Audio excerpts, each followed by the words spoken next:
You're tuned into RBLR, the home of Tampa Bay's RBLR Sports. 4 seconds left. In front. Happy moment. The Tampa Bay Lightning have won the first Stanley Cup. And the Tampa Bay Lightning have won the Stanley Cup. Lightning strikes twice. The Tampa Bay Lightning win their second straight Stanley Cup. Welcome into RBLR Lightning here at RBLR Sports, where we are celebrating your Lightning, our back-to-back Stanley Cup champions. They have won 2 cups in 9 months. Count it, less than a year, 2 cups. The last one was in the bubble, as we all were the distant Thunder. But this time, the thousands inside of Amalie Arena, and add those on the outside in the rain of Thunder Alley, and the millions and millions around the world celebrating as we hoisted the 35 pounds of shiny immortality. My name is Eureka, and I am more than happy to celebrate with my line mates, Chris and Jake. Chris, what's up, champ? Feeling good, man. Obviously feeling good. You know, we're back-to-back champs, man. It's a good time to be a Tampa fan, and honestly, man, I'm still soaking it all in. You know, we still got the parade yesterday, and that was pretty cool. We'll talk about that, but man, everything's just really good in Tampa right now, man. I'm really enjoying it. And of course, Jake, of course, famously of the brand new Bolt Report. My man, Jake, how does it feel, my guy? The Tampa Bay Lightning are back-to-back Stanley Cup champions. That's how it feels, Eureka. It feels amazing. Tampa Bay is still in full effect. Just absolutely loving it. We'll get into some of the parade stuff and all the festivities later, but boy, I'm having a ton of fun with that. It's a special time right now, and boy, was this cup run, something else. We are witnessing greatness right now with this Tampa Bay Lightning team. Man, I keep saying it on all these shows. It is a wonderful time to be a fan of in the Tampa Bay area, but it's kind of hard to pin down.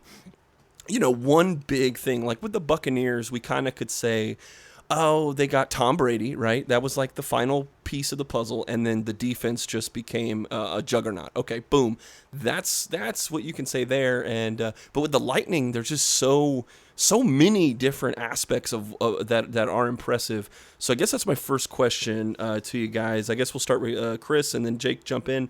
What was your most impressive part of this Stanley Cup final?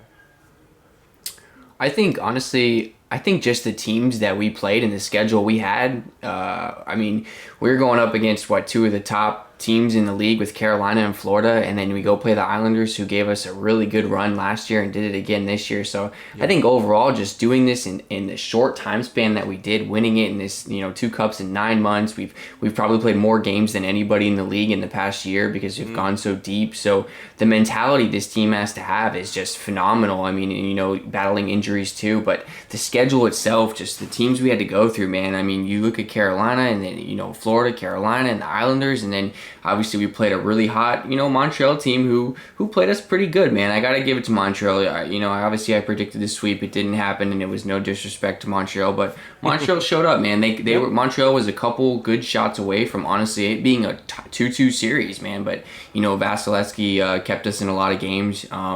So I think overall, to me, it was just the teams that we played and the run we had to go through, I think, was probably the toughest out of any team, in my opinion, just looking at the schedule and just, the amount of time frame that we've done it in. Like I said, 2 cups in 9 months, your body's going to wear out on you. Hockey players are some of the toughest guys there is in sports. But, man, 9 months to win 2 cups, that's a lot of hockey to be played. So it's really impressive to see what the Lightning did this season.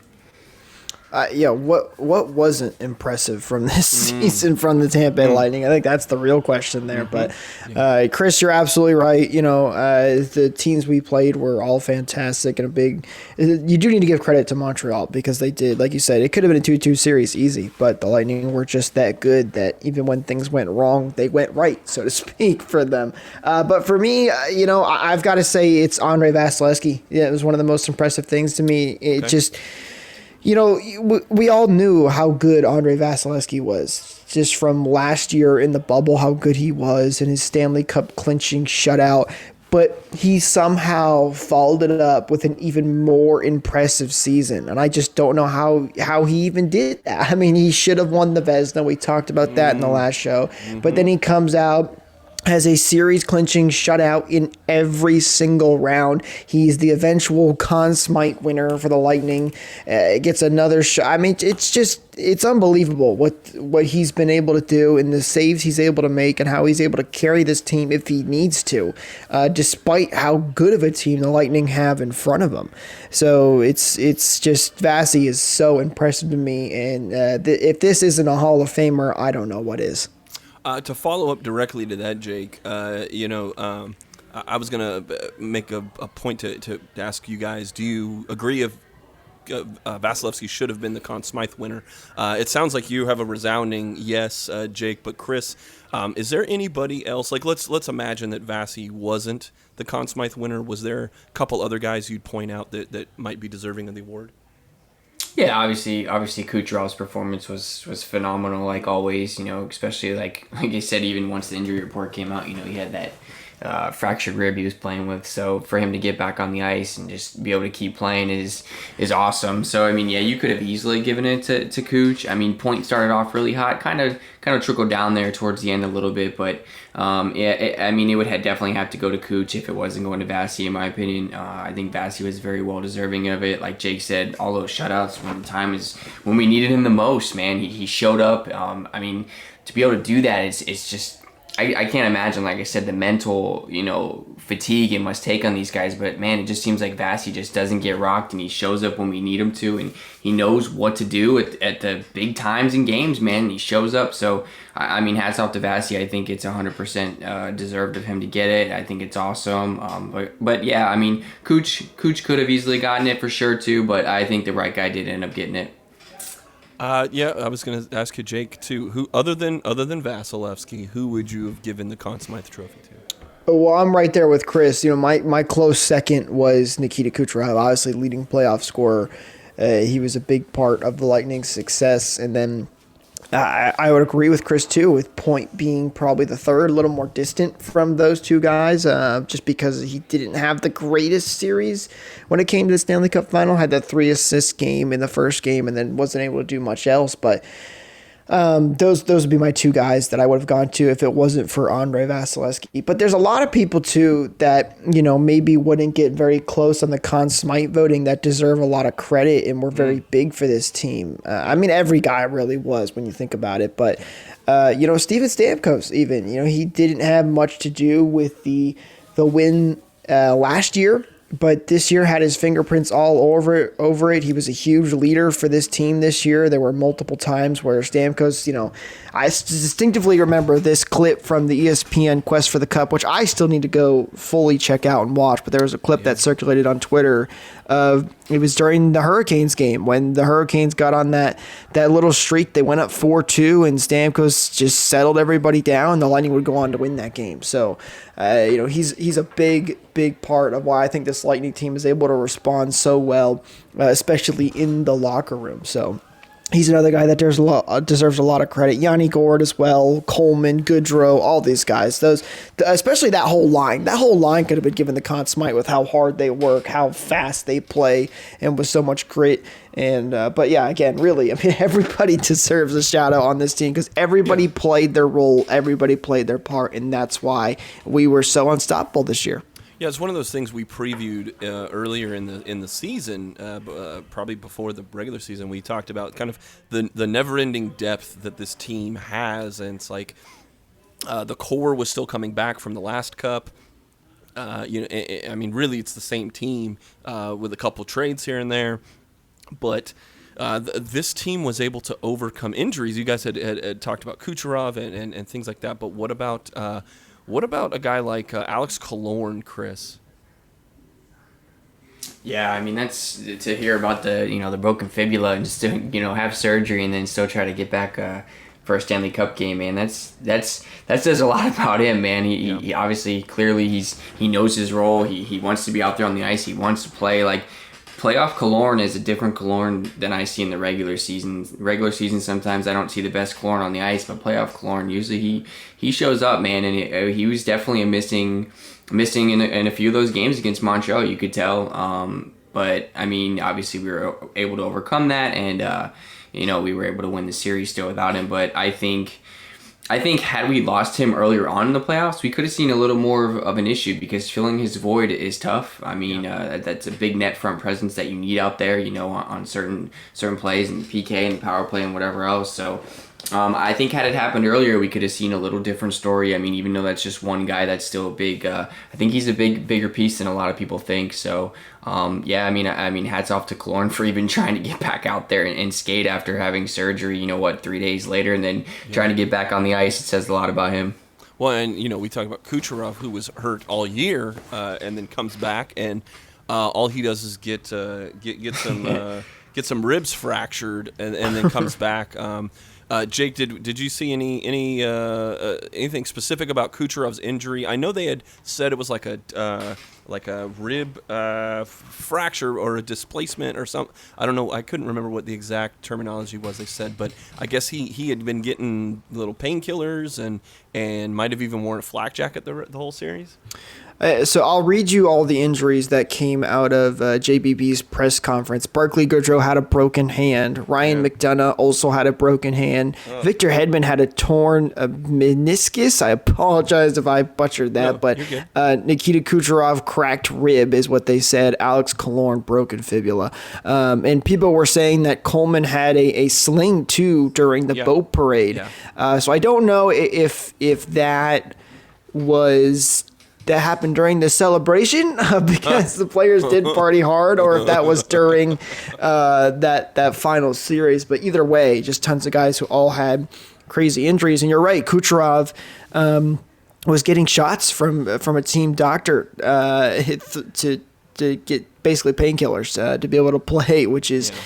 Man, hockey players are a different breed. I know people talk about. I know some people don't like this kind of idea that they sacrifice their bodies and go out there, but it's they do it because. And someone said this on Twitter that I saw that I thought was really cool. You can tell this is how important that Stanley Cup is to them, and that's why even when they have these injuries, they just don't care. They want to do everything they can to get back out there on the ice, because it's their dream as a kid is to win that Stanley Cup, and that's why they're so excited and just overjoyed and have these crazy celebrations when they win it, because they go through heck and back, man. They really do. It's super impressive. I can't believe Killorn even tried to get back out there. That's pretty crazy to me, but very impressive to say the least.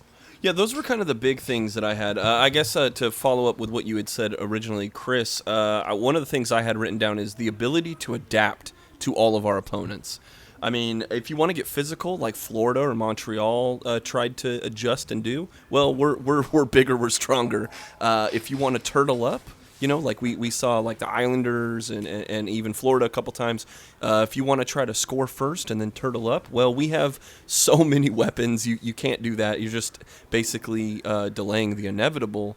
And if you want to shoot out, like if it turns into a multi-scoring game, well, if it happens to be a game that you're able to get 3 of them or 4 of them behind Vasilevsky, once again, we can turn on the Jets at a moment's notice. And of course, with that power play, it's just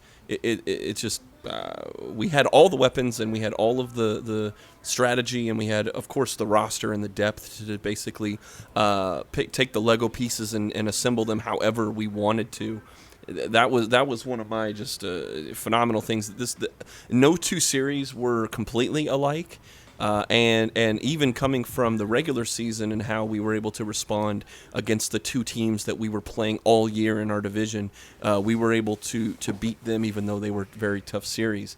But some of the other things I might want to point, 'cause I didn't know what you guys were going to say, but talking about Vasilevsky, shutouts and clinching games, I think is another just phenomenal thing on his resume.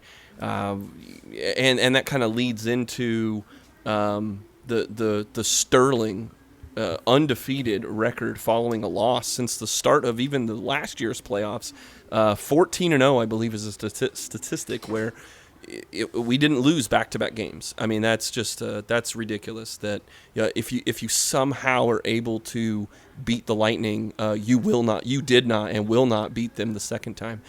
Jake, I'm going on and on here, but they're all kind of related. But I mean, talking about no back-to-back losses and when it mattered most, the clinching shutouts. That's one of the things that made people doubt Montreal so much, especially once they went down 2-0, 3-0, because you're like, well, now they've got to win at least 2 in a row, 3 in a row when they went down 3-0. And you just like, how is that going to happen? The Lightning did not lose a single game back to back, which is just, I kind of alluded to that a little bit with Stamkos' leadership, how that locker room's able to respond when they lose a game. They don't get down on themselves. Even when they're down in a game, they don't do that.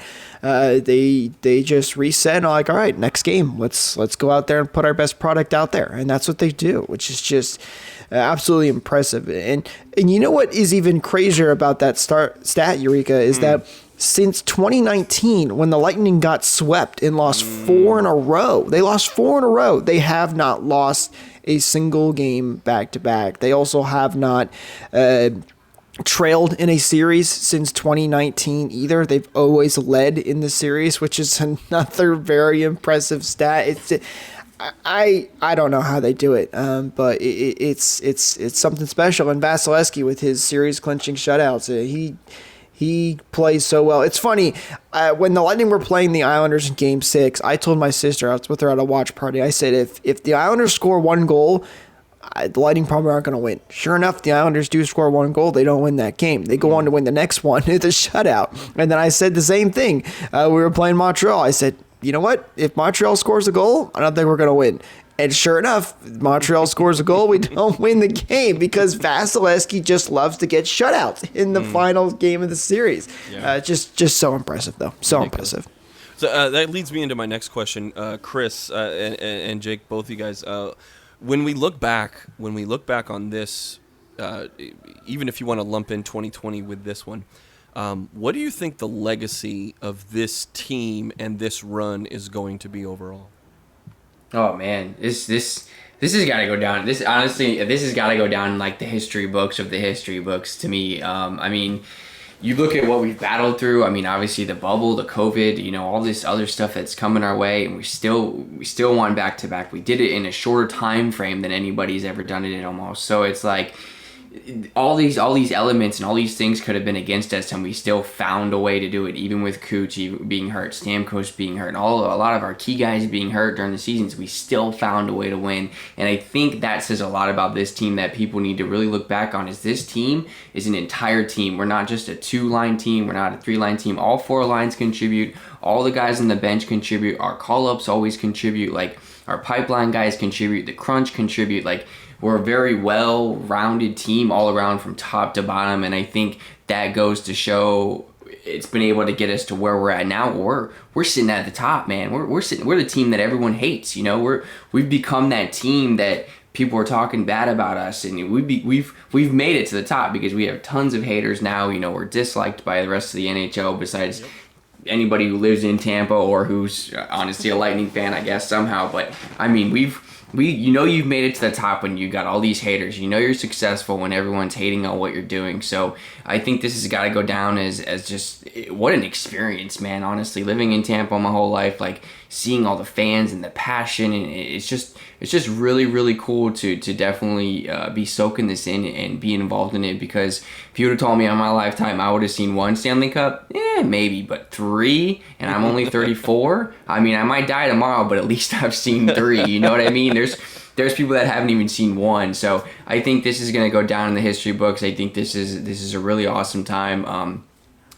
All 3 of these teams have been really well put together. Even back to the first Stanley Cup we won, that team was really well put together too. So yeah, man, it's just an awesome time to be a Tampa fan. I think it's definitely going to go down in the history books for sure. Down in the history books, absolutely, no question about that. And Chris, you bring up a good point about Matthew Joseph, guys that came up. Matthew Joseph is one of the specific ones that I remember. Joseph is a guy that Ross Colton kind of took over his spot and he still was there with the team throughout a majority of the playoffs. And then when he had to come in after Killorn's injury, he didn't look like he missed a beat. A lot of guys like cough, cough, Jonathan Drouin might get frustrated and angry about a situation like that. But not Matthew Joseph, which is what makes something him very impressive. And I know this was special for these guys too, because they know, they're going to lose 3-4 players, maybe one or two, depending on who goes. But they're going to lose a couple of guys. It's not going to be the same team. So this was a special time for them to do it. One last hurrah to do it all together, and to do it back to back is just is crazy. This will be a remembered. There's only 7 other franchises that have had a back-to-back Stanley Cup championship. So there's no question that they're going to be remembered as now one of the 8. Well, and I think even if you go back, we've talked about 2019 and losing. They get swept. And the team on Twitter posts that famous tweet about we're upset just like you are. This isn't how we had it going, and we're going to do better. It's like the professional version of the Tebow rant at Florida. And 2 years later, they have 2 more rings. And it has to be multiple Hall of Famers constructed on this team. Steven Stamkos, I think, is a Hall of Famer now. I think Kucherov is a Hall of Famer right now.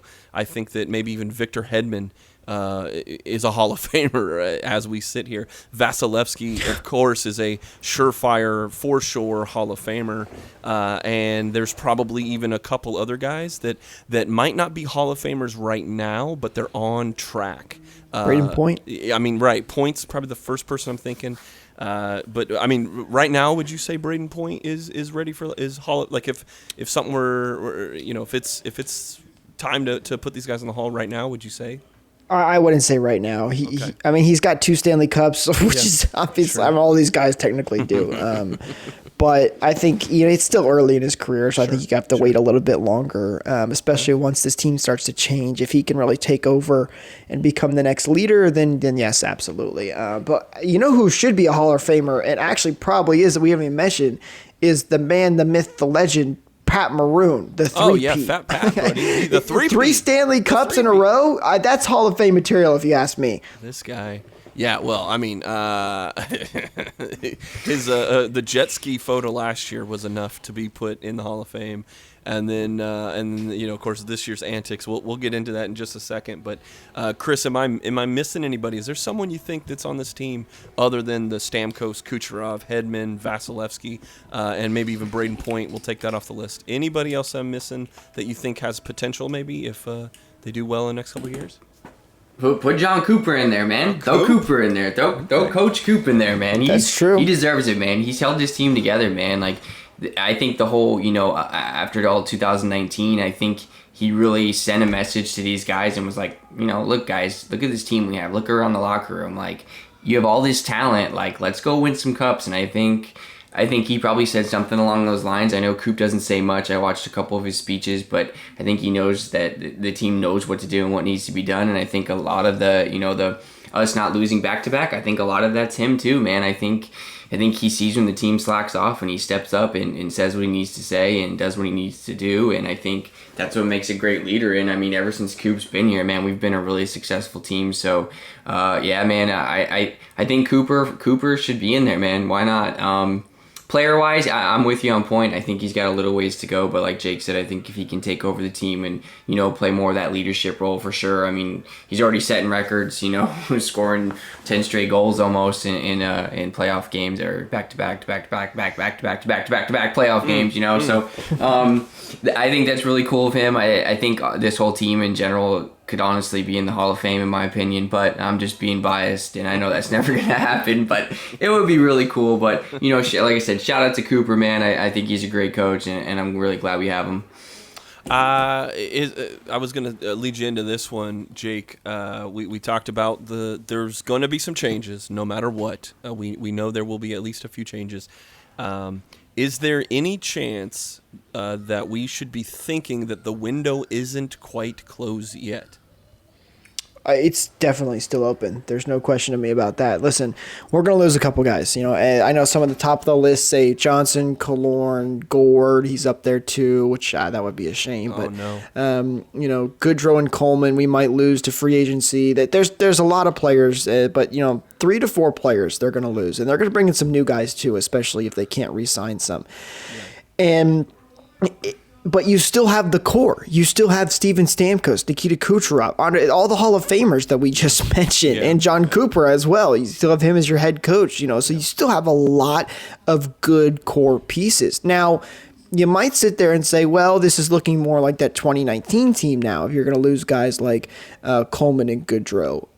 But if the Lightning are able to go out there and add some new rookies, Matthew Joseph will take a larger role, so will Ross Colton, ABB, Cal Foote, those guys, if they're able to step up and be those kind of Barkley, Goodrow, Blake Coleman-esque type of players, there's no question to me that they can make another run at this cup. There's absolutely no question. It's going to be a lot harder, no question about that, but they can do it. The three-peat door is open. Chris, man, am I drinking too much of the Bud Lightning, or or is there a chance here that we're in the middle of a three-peat?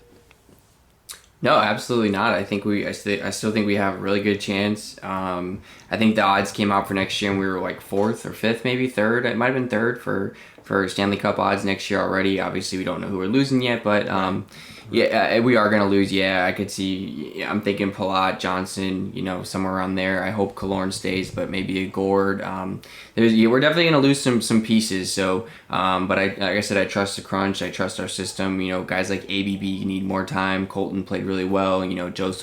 Joseph's came on over the past couple years. So we got the younger guys that we need to I'm not necessarily replace these guys, but kind of fill in and get it settled into that role that they need to be in. So, it's definitely still there. Look at the team. We're still going to have Bassey. We're still going to have Stamkos. We're going to have Hedman. We're going to have Cooch. We're going to have Point. So, with those guys alone, barring anything crazy, barring any injuries, I think we still got a really good shot.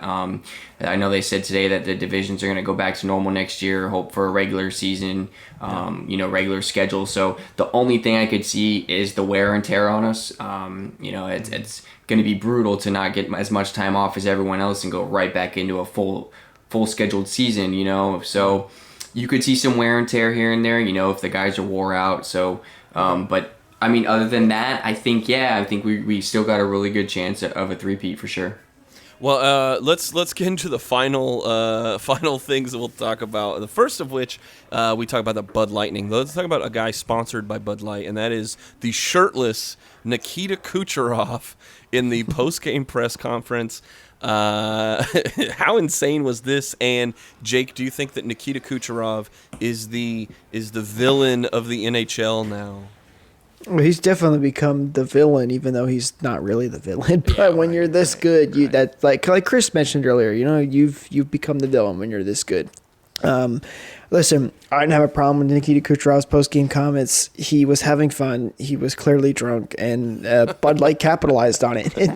They said, "Yep, that's the guy we want sponsoring our beverage or our alcohol." So good for him for getting that sponsorship. I know Vassy got the sponsorship as well. So it's just fantastic for those guys. I know a lot of people though did enjoy Kucherov's press conference because it was funny. It was a ton of fun. You can tell he's a guy that's he's just having fun. Yeah. And then that kind of goes into the boat parade that we saw. Tampa, we're now we're famous with. This is a contribution that we have bestowed upon the world, really, kind of a makeshift thing that had to come out of the COVID era. But then now with almost no restrictions, we pretty much just said, we're going to do it again, man. We're back to boat. And I don't know if this is going to spur other cities to be a little bit more innovative with their celebrations, but right now we're the kings of the hockey world. It is Titletown, USA, and only only Tampa Bay can put on a celebration and a party like the one that we saw, depending on what television show or station you were watching. But let's get into, before we talk about the craziness of the stage celebration that got canceled. Jake, were you did you get down there for the boat parade? I wouldn't have missed it for the world. Yes, I was down there and watching it. And let me tell you, man, what a special parade that was. The boat parades are the way to go, man. I was down at Davis Island for the start of it, and even just before the thing got started. Remember last year, because of COVID, there were still a lot of people that came out, but there were people that didn't come out because of COVID. There was so many people out there this year. I could just tell from the boats. I'm like, holy cow, there's a lot of boats. And there's an aerial shot that has been circulating where it just looks like you can't even see the water. That's how many boats are in there. Right. There were hundreds of people, thousands and thousands of people at the convention center. The boat line barely could move through the convention center. That's how many boats were out there. It was so awesome, and it was so cool to see all the people out there supporting the boats and with the parade. It was awesome. I'm so glad that part didn't get rained out, because it was legendary. But I was there. All the boats were out there, and it was a ton of fun. Yeah, it was wild, but not as wild as I think some people were.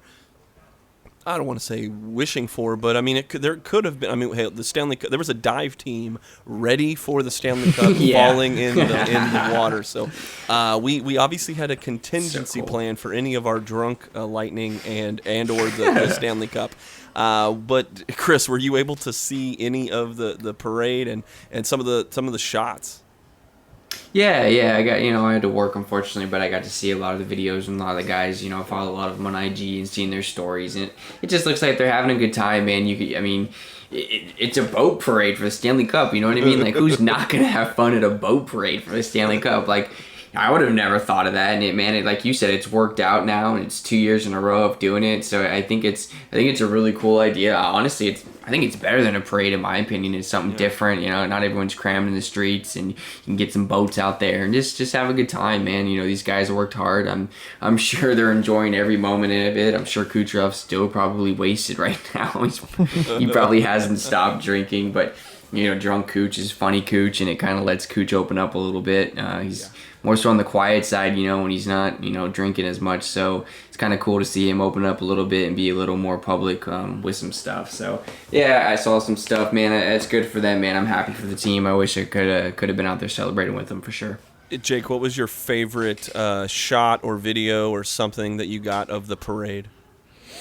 Man, I think the best part was when I was at the convention center and hearing all the fans chanting MVP for when Vassy was going by and "Let's Go Lightning" chants. That was a ton of fun and very cool to see. But hey, what's next, man? Helicopter parades? Who's going to do that? And it's just, the next big thing. But boat parades reign supreme right now. They are. I think the next thing I have to do is get on a boat myself and go out there and run around. But it is legendary. It is so cool and a ton of fun. And I know the players enjoy the heck out of it. My favorite was seeing Cooper, man. We talked about Cooper before, not being a super kind of out there, visible, rah-rah kind of coach. But, buddy, the button-down shirt was off. He had his Gronkowski WWE shirt on. Cigar. He had a cigar in his mouth. He's a big cigar. A big cigar. It was a Churchill for sure. It was like he's got the cup above his head. He's just having a blast. I think he was the last person to touch it before they gave it to Vinnick on his yacht. But Coop was just having a blast, dude. And you could tell all the pressure was off of him. He's got 2 paperweights to put on his hand now, or it's just like, yeah, buddy. Now that was probably as weird as that's going to sound. That was the tame, subdued portion of the day. The crazy boat parade was actually the tame part. We get to the celebration, and between there being time to end the boat parade and them to set everything up, and then a rainstorm comes in and just kind of delays things another hour. You have a bunch of guys that are probably already tipsy, if not full-blown 3 sheets to the wind, and they've got an extra hour to party and get a little more hammered. And then you saw what Jake, I'll hand it over to you in a second, but we saw what I believe the Chief said on Bally Sports was, quote, hockey's version of Woodstock. What do you remember from the rainout and maybe the coverage that you were able to see? Oh my goodness, it was crazy being inside of that. So after I'd watched the parade twice, basically, after watching down at Davis Island, then running over to the convention center, we went down to the park where they're holding this. And this looked much more like a traditional hockey celebration is, because last year the Lightning tried to do it in Raymond James stadiums, had the limited capacity, had the issue with the tickets, though. So this was much more traditional, and it looked like a lot of fun. As it got closer and closer to 2:00, there were a lot of people again, thousands of people out there getting ready to watch this, and still people coming in. So it was. I was excited. It was going to be a lot of fun, and then unfortunately, it drizzled. It drizzled a little bit, and you're thinking, all right, no big deal. It's just a little drizzle. We're Floridians. And then the second drizzle came, and then that drizzle quickly turned into basically a hurricane is what it felt like. It was just crazy. A downpour, people running for cover anywhere they could. And then in classic Florida fashion, you had people running around with their shirts off, doing slides or across the grass. People all crammed in under these tents, chanting "Let's go Bolts, Tampa Bay." It was the biggest celebration you can get in the Florida way. It was a classic Florida Tampa Bay celebration. And you know what? Even though it got rained out and it got canceled, and it sounds like unfortunately they won't reschedule, which I'm a little disappointed in, but it was still a ton of fun. And the players had a blast with it too. They were out there. They came up on the stage eventually. They were lifting the Stanley Cup. Fans were chanting. They even went, basically, it kind of pulled back a little bit, and fans went back out there despite it still raining and soaking wet everywhere. I was drenched at that point too as well. And and Yanni Gord was out there climbing like light poles and chugging beers. I think it was Sorelli who was riding around like on a little skateboard thing on his stomach. They were just having a blast, and nobody cared. I saw a Montreal fan say, "Oh, did it rain on your parade?" No, it did not. We had a ton of fun with it despite the rain. It was, but absolutely crazy when it started to pour. But still, the Lightning and the Lightning fan base made the most of it, which is awesome to see. Yeah, I mean, the crowd didn't leave. Players coming out to the stage and kind of like it was sort of doing what was planned. All the players were on stage throwing out beers, and then they started taking selfies with the people behind the barriers, and then just the barriers decided there was no barrier anymore. The players were just much to the chagrin of the security guards and the police and things that are there. Like the players are mingling in with the crowd. And it looked really weird on NHL. I was watching it on NHL Network, and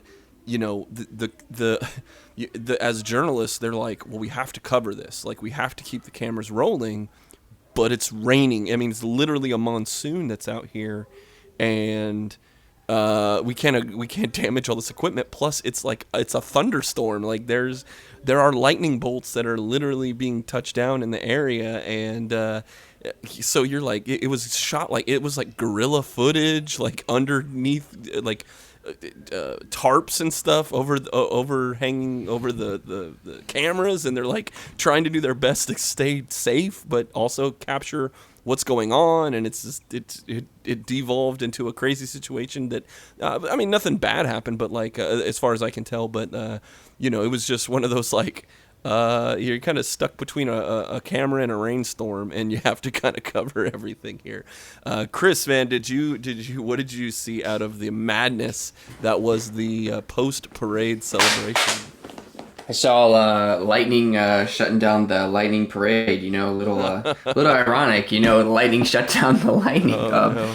I just saw them having fun again, man. I saw. I know for a fact I saw. It had to have been, I think it was Maroon and was it Gord running around out in the rain just chugging beers and throwing stuff everywhere. I don't know throwing beer all in the air. Just having fun, man. I mean, That's pretty much what I saw of it. I didn't get to, like I said, I didn't get to see much, but I'm happy for them, and it's definitely well deserved. Yeah. Well, I mean, we talk about a Hall of Fame team pulling a historic run. It might not be over. There's so many things that can contribute to the ups and the downs, but eventually that bumpy road, that rocky road that Chris was always telling us to be ready for, but have faith in the end. Buddy, your faith was rewarded with a tough cup run and a third championship. So again, I just on a personal note, like Jake and Chris, I can't thank you guys enough for sticking around for this, and it's been a really fun run covering this team during this run. And I just wanted to give you guys the mic before we get out of here. Say thanks to you guys, but also thanks to the Lightning, Coop, and the boys, and everybody that had a hand in this phenomenal hockey team that we get the privilege to watch. So, Chris, I'll give it to you first, man. Final thoughts before we wrap up this celebration.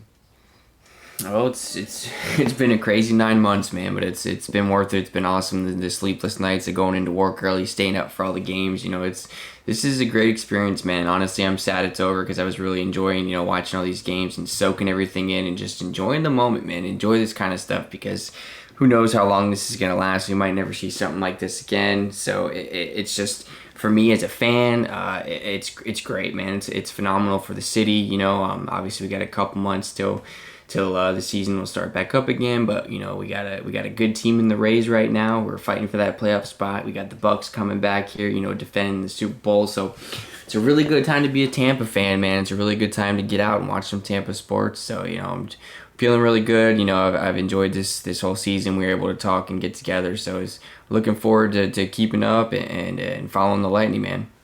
Jake, man, final thoughts for you. Congratulations on launching Bolt Report. My guy, final thoughts as we wrap this up. And you know what? Next year starts next week. So let's put a bow on this one and ship it away. And okay, what have you done for me lately, guys? What's going on, Jake? Hey, well, thank you guys for I know I joined in this season. Thank you for having me on and letting me be a part of this. It's been a ton of fun, and I cannot wait for next season to get started right away here, yes, so sir. we can continue covering the Bolts. Had a ton of fun this year, and hey, man. We got Pat Maroon still. Let's go for number 4 for Pat Maroon and number 3 for us in a row. I'm really looking forward to it. It's going to be a lot of fun. This was another very special year. It's going to be an interesting offseason too. A lot of interesting things coming up here with the expansion draft and the free agency and the Lightning's cap situation. So cannot wait to talk about it and looking forward to it. And right now we are back-to-back Stanley Cup champions, boys. That's what we love to hear. Well, guys, finally, you, the listener, you that's been with us this whole time, the real champion, sitting here, the distant thunder, all the way to you who've been here and been in the arena. We have listeners that were on all sides of that, really. Thank you. Last but very not least, if you are just getting in here, if you're just finding this, is this your first run with us? Well, you can follow us at RBLR Sports on all forms of social media. We are Twitter, Instagram, Facebook, you name it. Also, wherever you're listening to this, if it's on Apple Pod, Google Pod, if you're on Spotify, YouTube, whatever, hit that little subscribe button, hit that little follow button, whatever your platform does to make sure you get this content in right when it gets uploaded to the interwebs. You can do that with just one little click.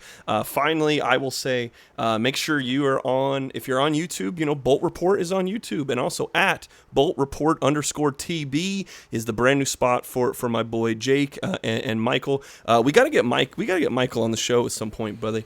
Yeah, we do, absolutely. We gotta see what's up with him, man. We gotta bust his chops a little bit. So for everyone, for Jake, for Chris, for myself, and for all of us at RBLR Sports, for one last time, we say thank you for 2021, and go Bolts. Go Bolts. Thank you for tuning into this presentation by RBLR Sports. On your way out of the stadium, please remember to like and subscribe.